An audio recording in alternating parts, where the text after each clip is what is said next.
অত্যন্ত বেদনাদায়ক আৰু গোটেই পৰিস্থিতি অত্যন্ত গম্ভীৰ। কাৰণ লক্ষ লক্ষ লোকে এই বান পৰিস্থিতিৰ ফলত ক্ষতিগ্ৰস্ত হৈছে। বহু কেইগৰাকী অকালতে মৃত্যুৰ সাৱটি ল'ব লগা হৈছে। বহু কেইগৰাকী সন্ধানহীন হৈ আছে।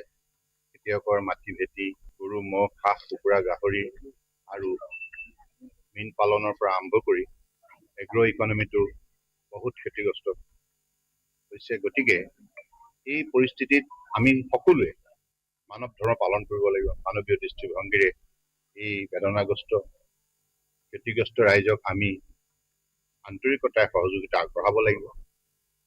আৰু অসম চৰকাৰেও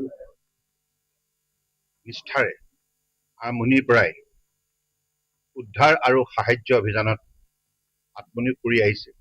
অসম চৰকাৰ মাননীয় মুখ্যমন্ত্ৰী ডক্টৰ হিমন্ত বিশ্ব শৰ্মা ডাঙৰীয়াৰ নিৰ্দেশত অসম চৰকাৰৰ মন্ত্ৰী, বিধায়ক, সাংসদ আৰু নগৰ আৰু পঞ্চায়ত পৰ্যায়ৰ জনপ্ৰতিনিধি সাহায্য আৰু উদ্ধাৰ অভিযানত আত্মনিয়োগ কৰিছে।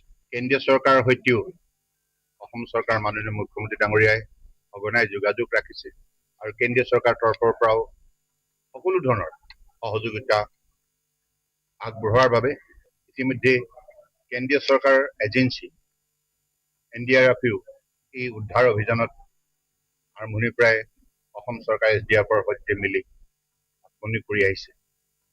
গতিকে আজি আমি অসম অলিম্পিক এছ'চিয়েশ্যনৰ তৰফৰ পৰা বিভিন্ন ক্ষতিগ্ৰস্ত ৰাইজক বিভিন্ন সামগ্ৰী প্ৰদান কৰি সাহায্য আগবঢ়াবৰ বাবে কিছু উদ্যোগ লোৱা হৈছে।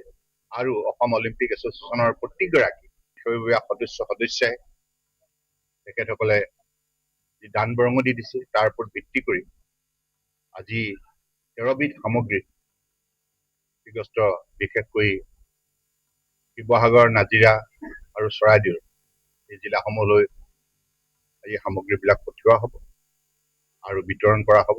গতিকে আজি প্ৰথম পৰ্যায় আৰম্ভ হৈছে। ইয়াৰ